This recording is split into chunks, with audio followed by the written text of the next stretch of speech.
దేవర చిత్రము నేటితో రిలీజ్ అయిపోయి 11 రోజులు అవుతుంది. అయితే ఇప్పటికి కూడా థియేటర్లలో వచ్చేసి దేవర చిత్రానికి ప్రజా ఆదరణ తగ్గుతలేదు అనేది మనము ఒక థియేటర్ దగ్గర చూస్తే సందడి అర్థమవుతుంది.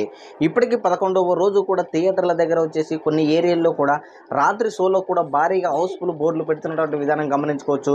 థియేటర్ల దగ్గర భారీగా జనం కూడా ఉన్నటువంటి విజయాలు కూడా మనం గమనించుకోవచ్చు. అయితే తిరుపతికి సంబంధించినటువంటి పరిసర ప్రాంతాలలో థియేటర్ల దగ్గరగా ఇప్పటికీ 10వ రోజు కూడా థియేటర్లుగా భారీగా జనం ఉండడంతో దేవర చిత్రాన్ని ఈ విధంగా ప్రజలు ఆదరిస్తున్నారా అనేది మనం ఈ యొక్క వీడియో ద్వారా కూడా క్లుప్తంగా గమనించుకోవచ్చు. Thank you.